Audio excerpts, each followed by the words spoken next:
next panel discussion, which is an exciting subject. We're talking about real estate sales and marketing, what's new in 2023.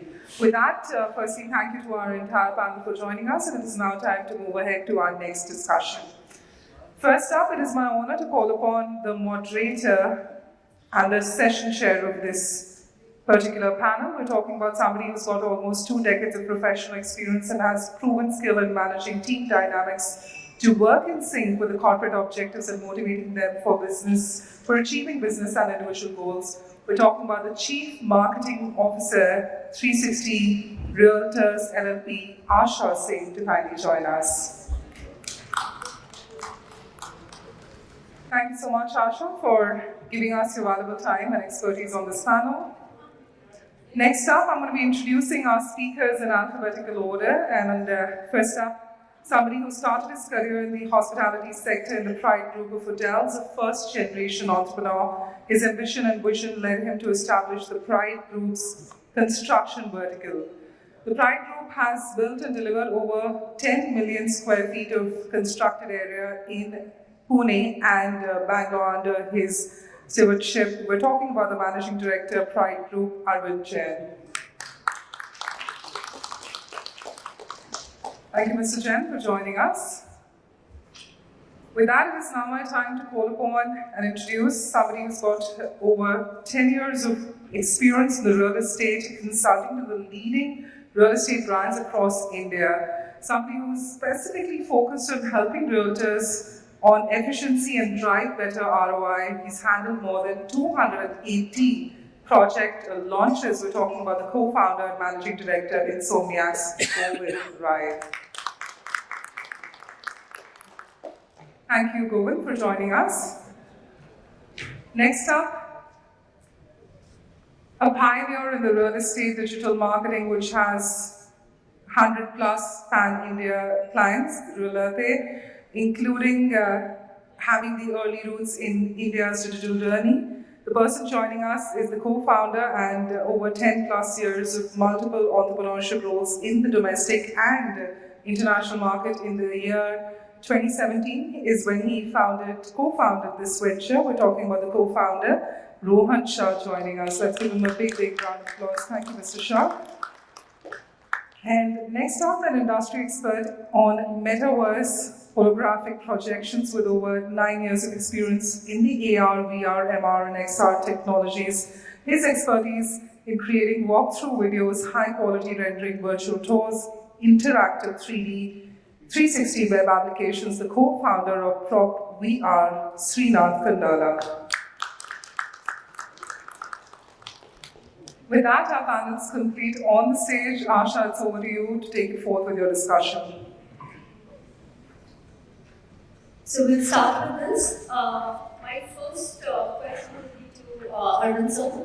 The traditional channel partner who have always contributed approximately 60 to 80% of the sales, right? And with the new digital evolution, do you see a drop in the sales from their side? And if so, how do you think that we should improve on that?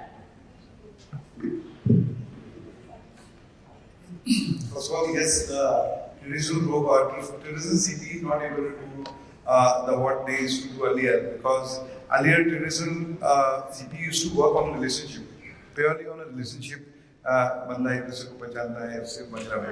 Now the new technology coming, all new large CP with 100, 500 people with their team, and the kind of budget they have to pump in a digital this thing. Obviously, all leads get generated to the organized CP, and this CP is the traditional CP not able to generate that kind of lead. Hence, there a lot of drop has come on their side, and large CP is doing much better business than them. So, and very frankly, a lot of CPs become a co-CP of a large CP. They make equally money from them. They get lead from the large CP. So this is working very well. And so you believe the aggregation of that kind would help the industry going forward? Yeah, ultimately the business is increasing, so it's helping the whole industry. But of course, and nobody is losing in this, very frankly. Large CP is making money because they're generating a lead. The small CP is taking care of his percentage what he's supposed to get. Developer getting more business. Of course, it used to be a little higher than what he used to pay. But yeah, ultimately it's a win-win game. Mr. Govind, do you have anything to add to that?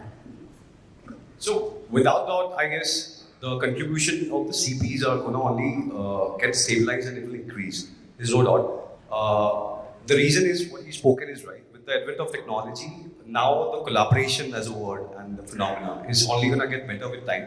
And technology is only helping everybody to come together. The larger players will extract more CP ladders with the developers, and then the brokers who are there on the smaller side, they are going to join hands with them because the lone wolves are going to find it difficult over a period of time to do it all. And even in the advisory space, which is the broking space, there has to be a little bit of a brand play which will eventually enter, because I believe the larger guys will not just do primary but the secondary as well, right? So all these things, they will be able to manage their customer acquisition costs much efficiently, and the lone wolves to collaborate with them will be the phenomena. And since the developers are not going to mind till the time the velocity is being given to them, it is all going to be just playing out in the best way. But the broker contribution, I believe, is only going to get better with time. And even for us, when we plan, the direct marketing part of it as well, we have to accept this fact. It's not going to go away. Before pandemic, we were sitting at 50-60% contribution. After pandemic, this is only escalated. So I believe we have to embrace what's happening, and brokers definitely are going to get better, and the contribution will. And across the region, because there were a few regions which did not have a lot of contribution from the broker side, west, south, vis-a-vis the north, right? And you only see that growing from here. Without doubt, see, the thing is, Maharashtra as such has started for brokers already a licensing program, right? That will make things much more legitimate, and it will set the grounds for an ambition and aspirational play for the other tier 2 cities as well. So typically, broker as a venue for employment generation or being an entrepreneur in that space was not looked upon very well. But just like Western market, I believe Indian markets are also going to accept this, and people are going to see a lot of money. A lot of people will see that हम लोग जो काम करके इतनी मेहनत से जो पैसा कमाते हैं, यहाँ पे साल में 2 या 3 अच्छी डील करते हैं, and they're going to make more money. So people, more and more educated people are going to come to this side, and that's what is going to make things much more exciting and interesting for this space. As we have seen that COVID has changed us, and we are not going to go back to our old ways. So one very important question that is coming up again and again is more about tech revolution. So I would ask this to Rohan. So with increasing internet penetration and recent new age tech-enabled platforms, the importance of virtual and digital will only grow. How do you think, or do you think that real estate will ever come to a term where it is 100% online transaction? Thanks for the opportunity. So I'm not sure if it's 100% digital. I think that's way far to go. But I was speaking to a lot of top dealers that we work with. Right, they are looking very strongly into digital sales now. So mainly for the NRI market, it's very easy to sell something digitally because the transaction values for them probably are not as high as they would be for India, right? Where they're spending dollars. So we do see that there's a trend that is shifting obviously towards tech and towards digital, and this is definitely something that you can bet on, and that's without doubt. Srinath, you want to add on to that? Yeah, so post-pandemic, I think the entire digital and visual thing has been a mandate for every developer to do. Earlier, even before pandemic, I remember our team building a product for NRI showcase, or it can be for investors who are far away to see the property. Still, visually, a salesperson or a channel partner can share an invite link and show the entire property in detail. But we have gone to developers and gave these kind of products for free to analyze whether this is working out or not. I know big players like DLF and M3M from North and Brigade and Prestige of this world. They have always told us in the early stage that Srinath wait for another 5-10 years, right? But pandemic happened and then everybody started chasing us. Srinath, you came to me 4 years back. No, the pandemic has helped you, to take your product to the next level, and it is really helping your channel partners and sales team to showcase the product. And not only to the NRIs or the investor segment, for everyone it has been a mandate. They cannot come out on their own, but still they want to buy a property. So visual content is always, it is giving more trust to the buyer, because when you see every real estate developer in the market, everybody sells the same way, right? Everybody is showing video, everybody is showing images. So as a home buyer, personally, if I'm going, I see the same thing everywhere.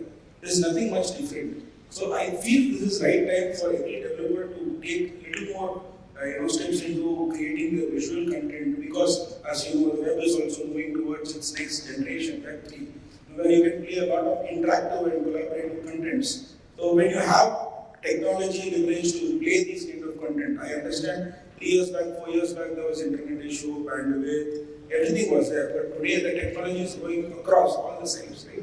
So 5G is coming into play, Web 3 is coming, AI is growing like tremendous. So this would be the right thing for every developer to adapt, and this would be a game changer. To answer that question, I feel personally, real estate would go to e-commerce kind of a platform down the line 5-10 years, and you can see the growth of technology that has happened last 20-30 years. It is drastic, and next 5 to 10 years it is going to be more and more. And these kids who are 25, 20, 30 age category are going to be the next set of home buyers in the next decade. And these people would buy homes e-commerce. Maybe not us, because we know how real estate was earlier, and today there's a lot of laws and acts, and it is improving and it is building a lot of trust in people. So once that trust is built completely, I think yes, we are reaching to the point where you just go online, look for a builder, look for a property. Let's say it's a development problem. I should never doubt. I just have to click buy and purchase. That's the transparency that real estate industry as a whole is trying to bring. So that would really enhance the e-commerce thing, digital transactions and everything happening online. You don't need to go to site to buy a property. That's what we are heading to. But yes, it's a long way to go. But 5 years, 10 years, we are there. I'll add here. He's underplayed it. All the guys here, they should check out what they have done for the Dubai metaverse, right? And tell me if you see something like that, and would you want to ever go back to a Google search or a 99acre or Magic Place? Their model that they have created for the transaction phenomena and the whole piece, I believe it's seamless, and a lot of expats are buying into the Dubai market, right? Why would they go anywhere else but this platform? So if they have started something in Dubai, I don't see a reason that he's being very humble. I see that a few cities here can replicate it, big brands can easily replicate it, like the name that he quoted. Those who have market beyond their local absorption areas, they would love to do it, and why not? People believe in their brand and they would not mind transacting digitally. And something of this sort where the customer is getting total confident of how the neighborhood is going to look like, they definitely will. So 4-5 years, I believe you went too far. It will come earlier. But since real estate is a very high involvement product, it's not something which is readily available on an internet and gives all the information. Even if it does, it's still a very high involvement product. And that is not going to change. And despite that, you think that it will go 100% online in the next 5 years? Yeah, so you got to check out one phenomena. Before lockdown, we had seen that the customers used to go to 15, 20 site visits, right? And then clock on one. After lockdown, they have got used to the phenomena that online पे ना कुछ तो scan करके हम 10 को हटा देंगे, 10 के पास ही जाएंगे, वहाँ ज़्यादा time लगेगा. Beyond search and discovery. Yes. So now the only thing which was missing in the whole piece of the puzzle was, can I visualize what I am getting? Right. That is the reason I need to be in physical interface. As I said, that what I've seen of the tech piece that they have built, it gives me that idea. And then there will be a strata, below 2 crore people who are making their first investment. They need to be very close. They will definitely come to physical. But then there is a huge strata which is investing into real estate, and they do not mind that they can do that transaction virtually. A lot of such deals are happening. I'm just saying that the share will keep growing. And eventually we will see the phenomena that there's a great acceptance on digital closure will happen. In lockdown, we all saw that happening, isn't it? So I need to check that platform.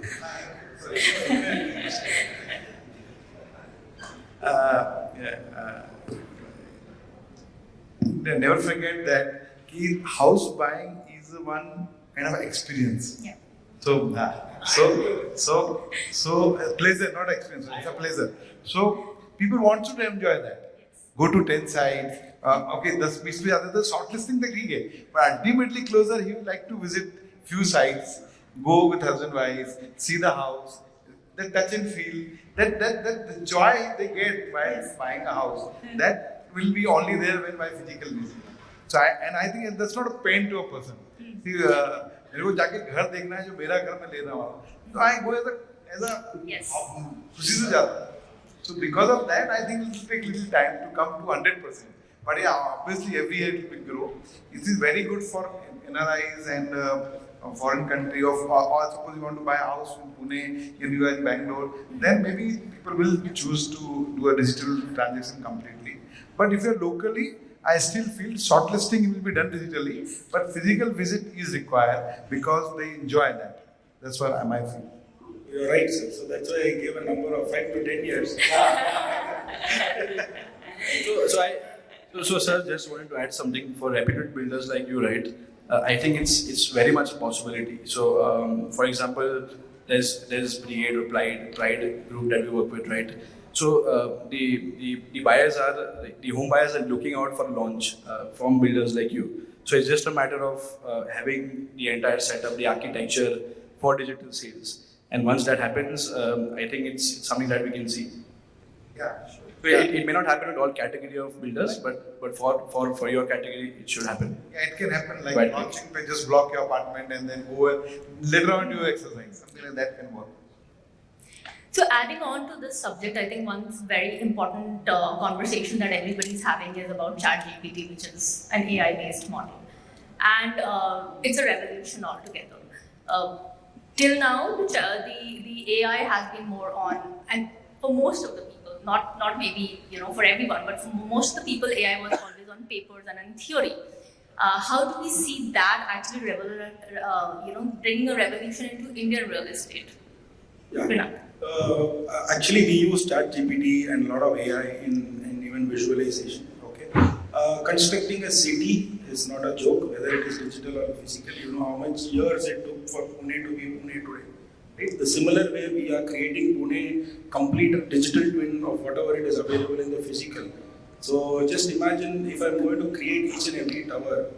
I myself don't know when I'm going to complete the entire Pune city. But a country like India and even the global, cities where real estates are very keen, so we wanted to create everything and digitize it. Now AI and ChatGPT kind of things are the only options that can make this process of creating cities faster, right? So we using AI, we are creating, with just drone videos using AI, we would be able to create the video to a 3D interface. Videos are just one frame or single frame where you see in a TV or any other display monitors, but 3D is something that you can interact and move around, right? So Microsoft and many companies like NVIDIA graphics, everybody are getting into AI, which can create cities, digital twins faster. And coming to the ChatGPT part of it, since we have created the digital twin of multiple cities, right? We also wanted to create a AI sales avatar. So inside all these digital cities, there would be salesperson for individual real estate companies. So these individual,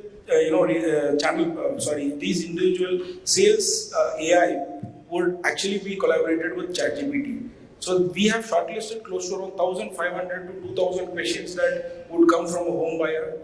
Okay, roughly, pan India, we have got these questions. Now we have uploaded all these questions to ChatGPT, and we are training the module. The AI is getting trained. Right? It can answer more questions as well. But to be and when you do it online, the answers are all going to be same. I understand that emotional, personal touch would not be there, but AI, as it gets trained over a period of time, it can do that job. So I feel that is going to be a big time revolution. So people have to keep watching what AI can do. That's what is my key. So Rohan, as a marketer, do you see that as an opportunity or as a threat? So. Since we are into digital, right? So obviously it's an opportunity because the interactions get much deeper with AI and ChatGPT, right? So currently what we have is there's a landing page, there's a website, and all we have to do is fill a form. So that's a transactional kind of a interaction, right? So that's really not something that the customers would want to do all the time, right? So if you have an AI-powered, platform to communicate, that's going to increase your brand visibility. It's going to increase your interactions, your trust with the customers. So yeah, I mean, definitely it is not a threat by any chance. It's a boon for us. Absolutely. Sir, I wanted to ask you that originally real estate was always a traditional marketing, and recently it has converged into a digital marketing. Do you think traditional marketing is still relevant, and how do we balance the traditional and online both? Yeah, the traditional market is digital marketing. That's very well, anybody can see that. But without that, also will not work. Because if traditional the digital marketing is the body of a bus, then the traditional marketing is wheel of the. Without doing your brand campaign, without doing some kind of a hoarding, digital hoarding, purely digital cannot work. What we believe on that. So of course, we reduce the traditional marketing cost compared to digital, but they require, according to me, traditional marketing. And more important, I believe. Brand works more than even in digital or traditional marketing. If you establish brand and brand does not come by doing the campaign, it's come only by the delivery what you've done in past, timely delivery, quality delivery, your transparency. So this 3-4 thing how you done in past, they makes a brand, and that's why many developers get a lot of reference customers because it's a marketing, indirectly marketing.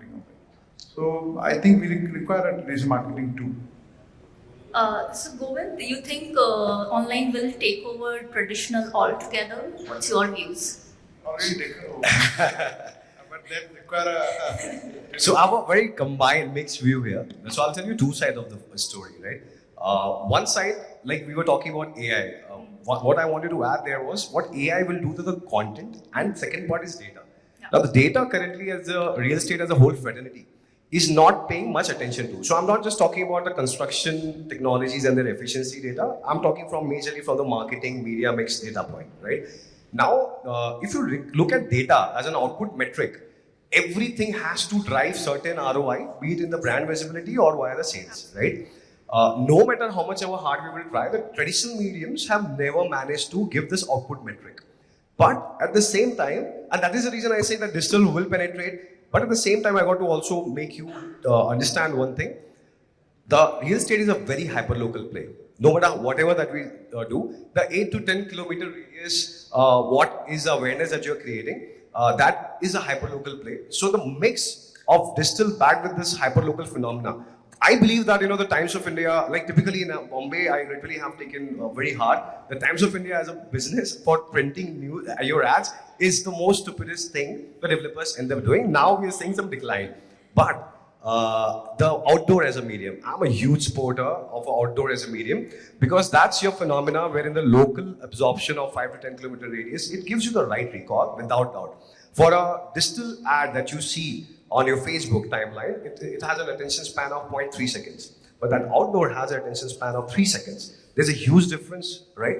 And that is the reason my point of view is definitely the traditional will start shifting towards digital.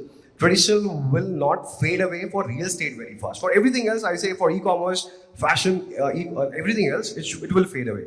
But for real estate, the outdoor will be a huge buying phenomena and it will remain so. So with all my outdoor guys, my friends there, like wherever that we buy, I tell them that real estate will remain your one of the bread and butter, which will sustain for a very, very long time. It cannot be replaced that fast. So actually, outdoors is already taking digital support, right? Yes, so if you see hoardings in Bombay, many of them are now digital hoardings, where you have 3 to 4 different advertisements that you can see in a span of maybe probably 10 seconds, right? So they are taking support from digital. So it's probably going to complement with each other. Also, when it comes to say when you say when you're at your radio, right? Now you have pay tunes where you can where it shows it has audio ads on Savan, on Wing, etc. So basically, it's digital that is supporting outdoor as well. But yeah, for it's going to increase the share of digital, but obviously traditional will not fade away completely for real estate at least. Yeah. In fact, there are a few holdings in Bangalore which is now integrated with Google. So that's a new phenomena by itself, which is huge. Real estate has been an asset class which has always appealed to all classes. So there are traditional investors, then there are millennials who are buying, and there are HNI clients. Rohan, how does the targeting of these different asset classes change with the target audience?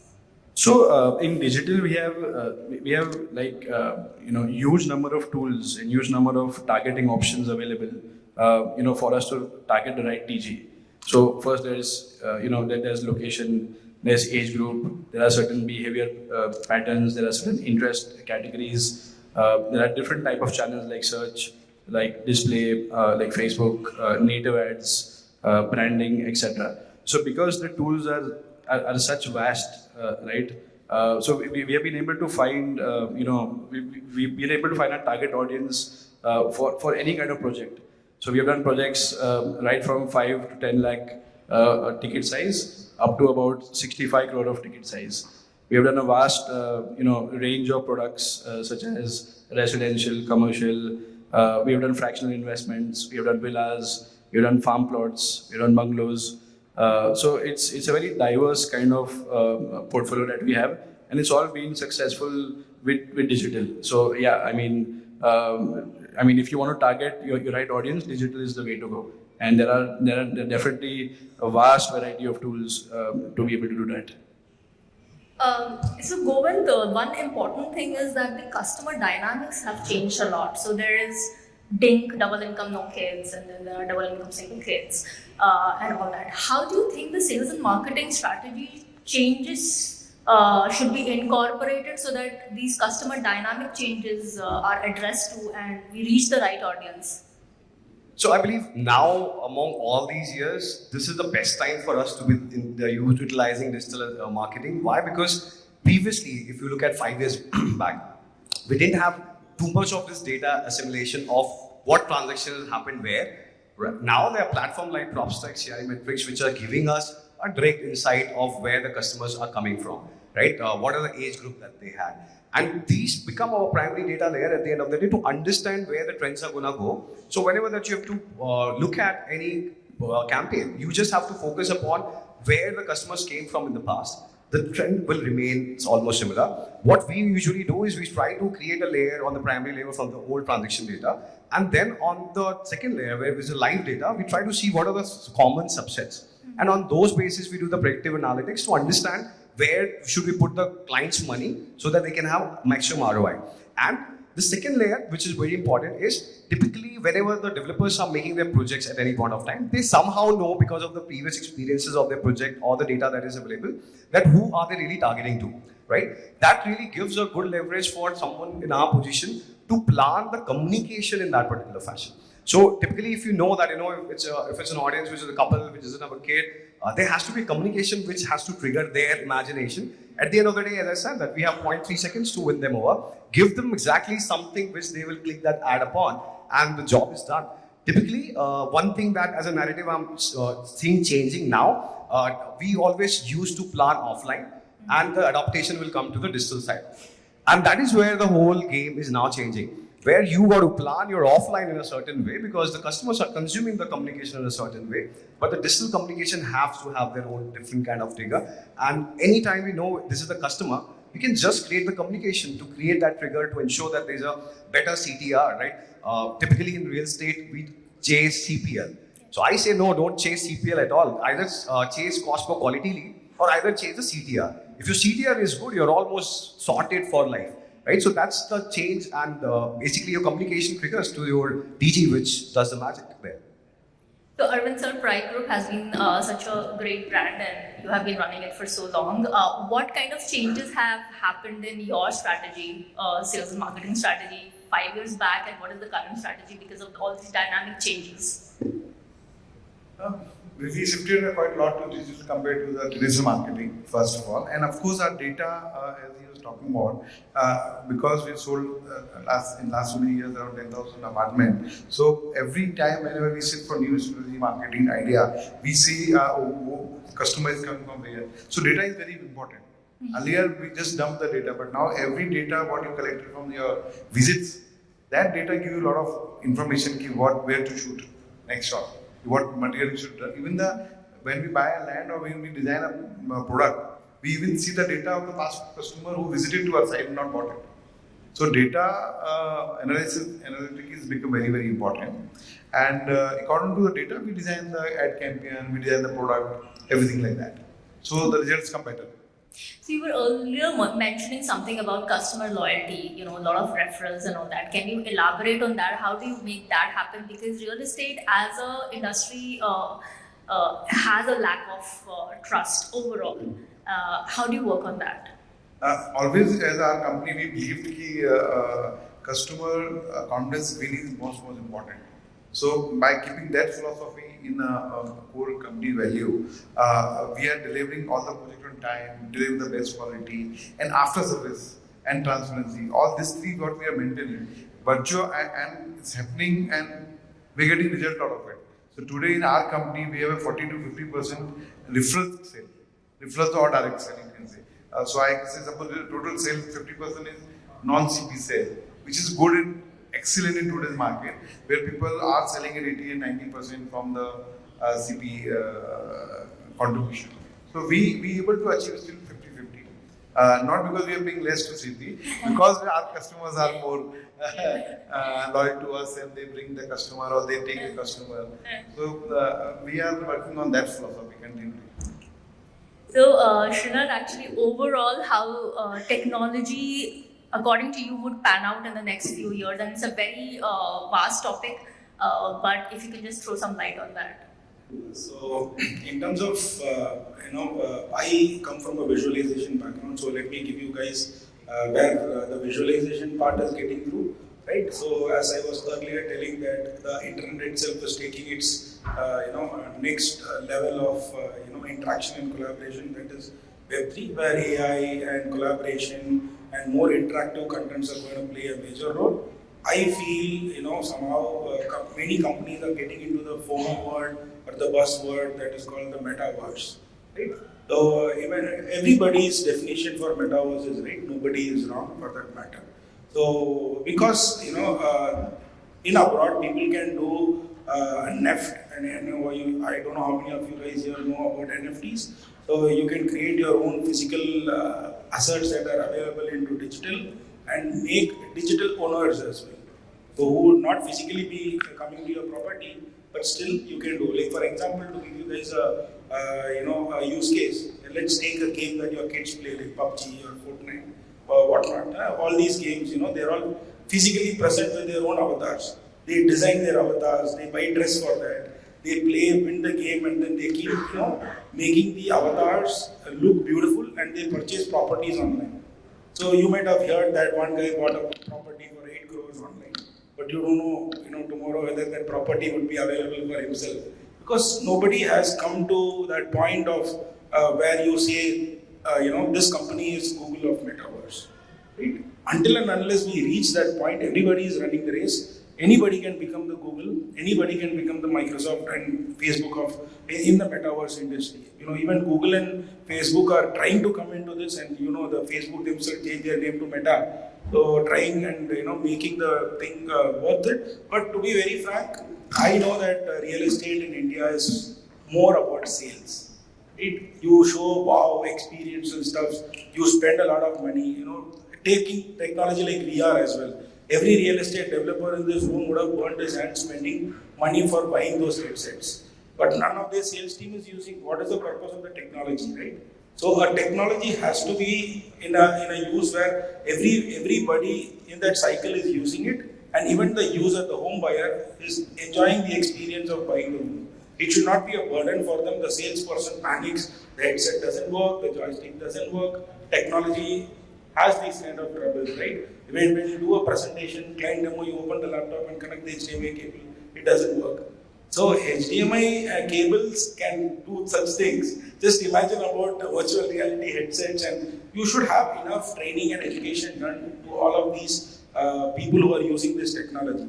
So as a company, it's not only my duty to create stuff that are wonderful, I should make sure that people use it. So to give you guys a useful idea about this, what we have done in VR is, nobody knows to use VR, even I didn't know before the technology came. Many of them in this room doesn't even know how to operate the joystick.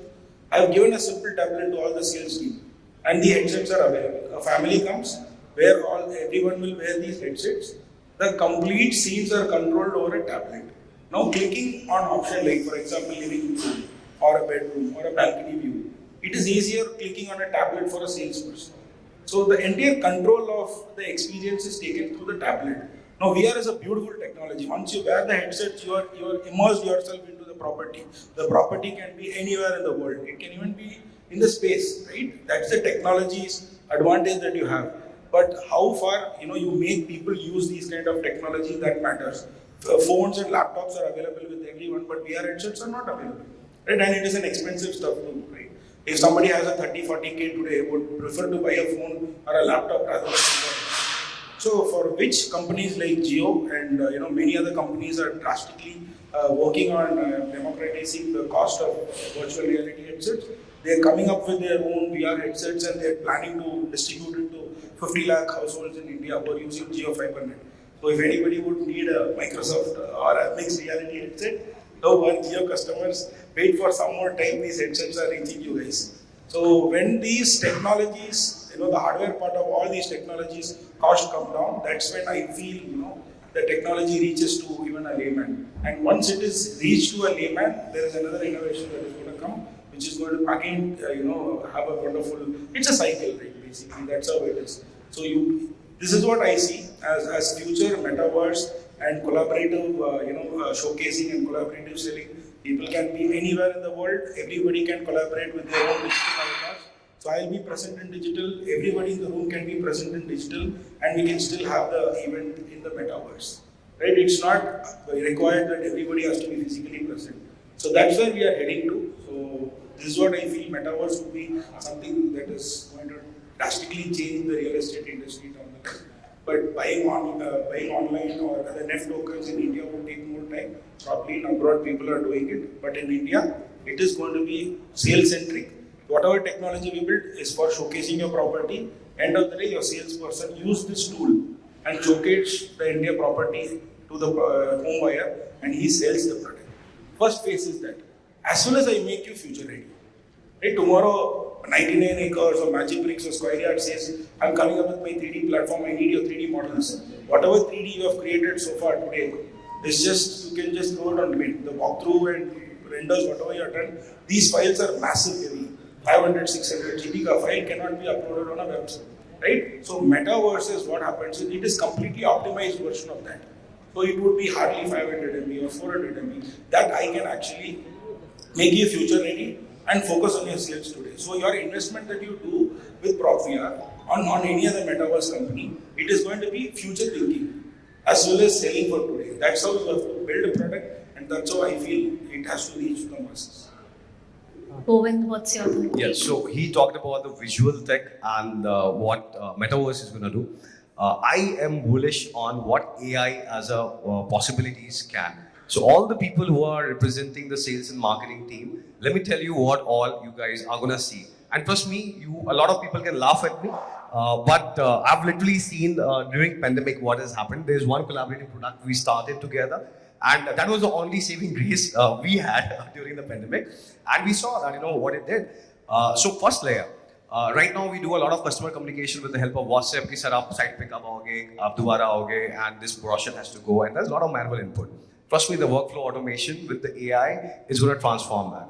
What he spoke about, what Rohan said, the chat communication, the chat bot, right now you are pre-filling it, right? But with AI, it will be like people who are behind and talking to you. Right? The third layer, as I already spoke a little bit, which is the data layer, right? The data layer right now is just going to be about आपने क्या खर्च किया, कितना किया, but it is also going to tell if you have 10 lakh rupees, where should you put it? Which marketing mix it would be giving you the better results, right? which could be कि अगर आपको site visits ज़्यादा करने हैं तो उसका trend अलग होगा, आपको booking ज़्यादा करने हैं तो उसके trends अलग होंगे. That is what AI is going to be the whole. So this predictive analytics piece we are already working. The third layer is your call center. Which call center is delivering? Which call center is delivering better result? Which guy there is doing better closing? So some guy makes 150 calls. Is he efficient? Or the one who makes 50 calls but gets you 20 site visits per day, is he efficient? These calls we manual eyes cannot see, but this is what AI will make us do by giving us the actionable insights. So the AI implementation from the actionable insights towards a plethora of the opportunities and the whole sales and marketing cycle, it's just gonna get better with time. And I don't see a reason why that the whole curve will not have an exponential play.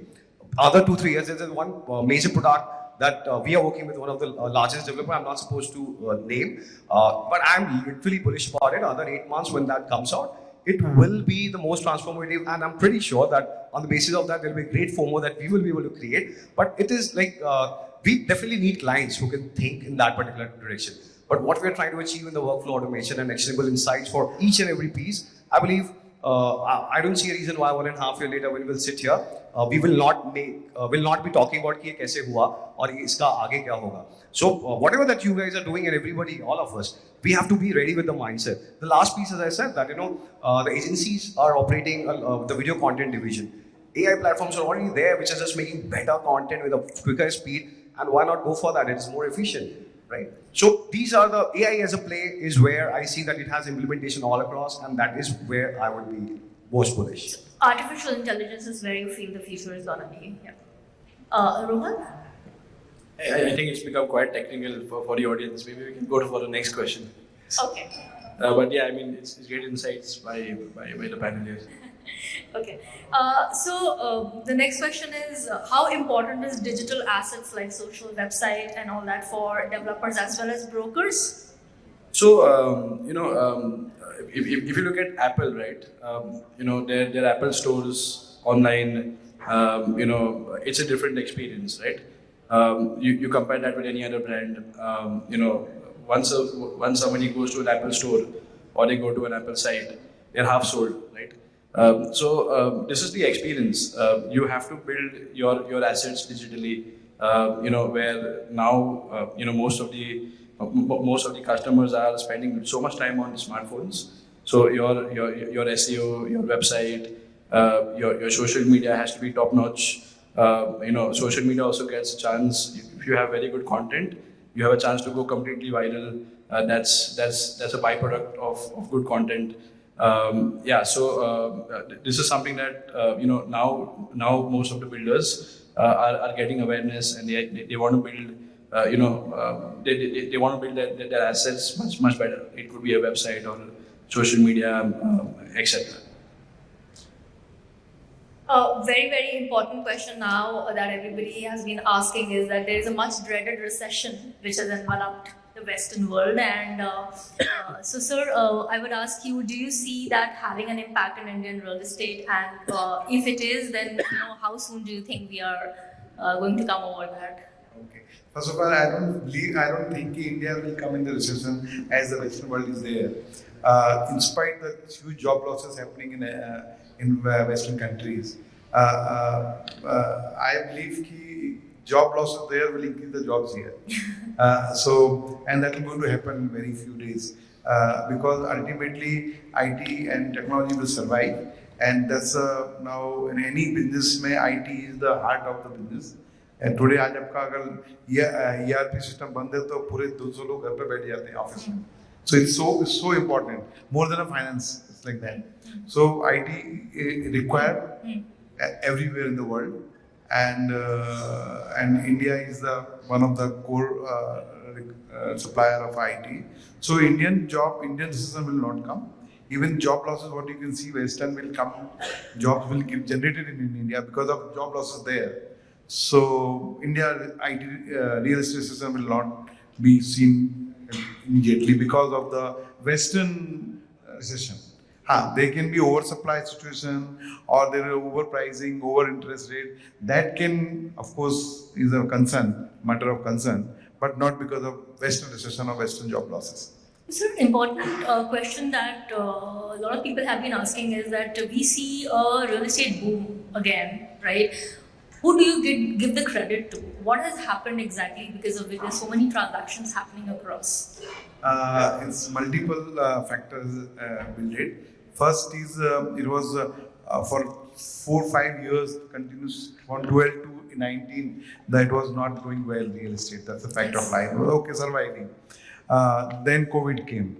So COVID gave the biggest boost for real estate because people, when they sit at home, they realize how important the house is, how important the bigger house is, how important the better house is. So everybody who was sitting in 2-bedroom, he was looking for 3-bedroom, who was staying in 3-bedroom looking for a higher apartment, who was on rental want to buy on a house. So all that दो साल भर जो लोगों के mind में torture Covid ने किया है कि नहीं better house that is the biggest this thing and that's not dying it's still continuing कि नहीं let's shift to better house so one is the recession for 5 years Covid and with in the Covid period you must be seen the lot of interest rate has come down उस time थे so that interest benefit के कारण the buying power has increase people's salary gone up, interests came down. So those who are entitled to buy a 50 lakh house, he can buy a 75 lakh house. So that's one more. So this 4-5 reason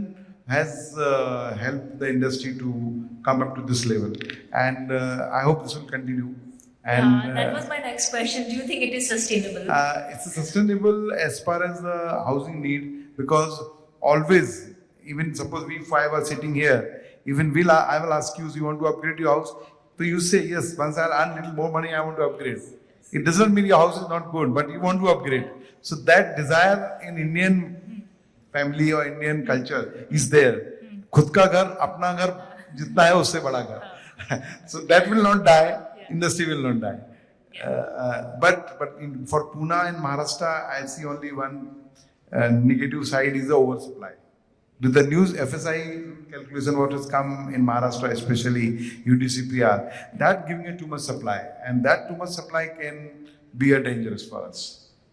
You can sometime I feel कि गुड़गांव ना हो जाए, अरे नोएडा ना हो, NCR ना हो जाए, क्योंकि NCR जो भी मार्केट इंडस्ट्री में पिछले 25 साल से मैं 25 साल से इंडस्ट्री में हूँ, जब भी बड़ा फॉल आया है, जिसने भी ब्लड बाथ देखा है तो 2 ही जगह देखा है, एक NCR और एक हैदराबाद. और उनका मेन मूल कारण है over supply of FSI. Sir वैसे हम पुणे में बहुत बड़े हैं, मतलब in the sense 360 realtors Pune में सबसे ज्यादा ट्रांजैक्शन करता है, it's not NCR. I know, नहीं वही मैं बोल रहा हूँ कि जो बुरा मार्केट हुआ है जो पिछले 20 साल में जहाँ भी तकलीफ आई है तो सबसे ज्यादा आई है एनसीआर और हैदराबाद में. और वो क्यों आई है अगर आप पिछले 20 साल में देखोगे तो because over supply of FSI. That's the reason. Yes. So this is the first time what we are seeing in Maharashtra and Pune. I can visualize it. So that there only I have my reservation ki we might get a hit. Otherwise, I don't see anything. Otherwise, you think it's sustainable? It will be sustainable for a few more years in Pune. Thanks. Govind, I would really love to have your views into that. Yeah, he has covered most of the points. I'm gonna talk from I'm gonna talk from the other side. So the supply part, so recession he has addressed it pretty fine. That it's the Western countries that you really have to worry. I'm not the finance guy, but whatever macroeconomics that I'm able to understand, I believe India is in a much robust place. Definitely here the opportunities which are increasing, right? The new logistics play that the government has launched, right? Linking the unified interface, that is going to give a boost to a lot of warehousing. There's a huge data center play supply which is coming in. Again, this is the real estate which is going to get the boost. So residential and commercial, invariably residential का जवाब बहुत simple है. Till the time we will be a very overpopulous country, there will be a great demand, and that is not going to go away. The last part, which is the supply overhang, I believe it's a very right concern, and I can be totally solid about one thing. That what we have seen the numbers in terms of the number of projects that are being launched or the inquiries we are getting, I believe we really have to pull up our socks, be ready, because the fight is going to be about, there is going to be a price war, there is going to be a war to stand out, and yeah, definitely we get benefit. Whenever they have to market ourselves and the product, but then for the developers who have been our client, we are talking this communication. Everybody is scared about the inventory overhang issue because of the premium waiver that existed, and the number of launches are just too many. So, and customers are going to get confused a little, but yeah, I'm just hoping the price war doesn't kick in. Last 1 or 2 years has been about a great premium pricing that a lot of large developers managed, and that rubbed off to the other players as well. But definitely this is a concern. The overhang, inventory overhang, she spoke, you cannot take that away. And that might give jitters to us maybe 1 year down the line, but we've got to see how it pans out.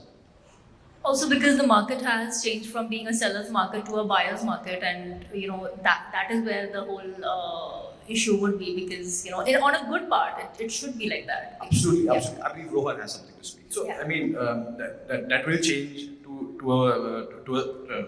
will change to a buyer's market if there's oversupply, right? Yeah. So that's right now it's not a buyer's market. It's a mix, right? But it will change to a buyer's market. But I think planned developers would not face much of an issue. The builders that are very aggressive in their launches would obviously find more issues. Obviously, India is growing, infrastructure is getting better. I think there will be enough set off so that we won't have any kind of a recession in real estate, Hopefully. So, thank you so much. It was lovely interacting and so many questions, and I got a lot of insight myself. It was so great having conversation with all of you. Thank you so much. Thank you for being so wonderful. Thank you.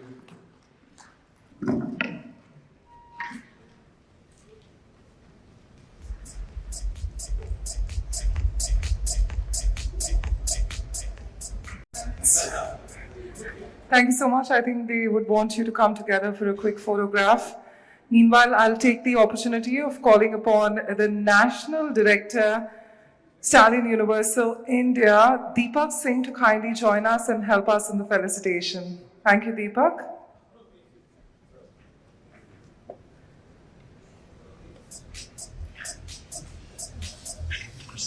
Deepak, please do join us. Let's give him a big round of applause. The National Director, Stallion Universal India. Let's get the mementos on. Deepak, of course, interacting with everyone. First up, thank you, Srinath, for joining us. We'd request you to please step forward in the center.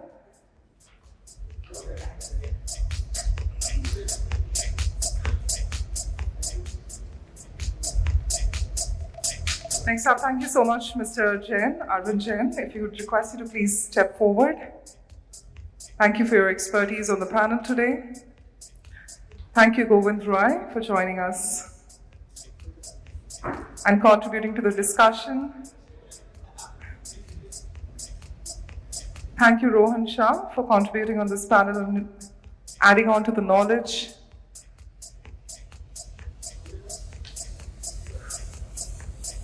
And of course, Asha Singh, thank you so much, being our session chair and contributing to an excellent discussion today. With that, if I may request the entire panel, along with Deepak, to kindly again, that's why I was telling that we'll get them together. Once again, Asha, if you can also join in, once again for a group photograph. The lady cannot be missed, the session chair who curated. Let's give a big round of applause. Thank you for an excellent discussion.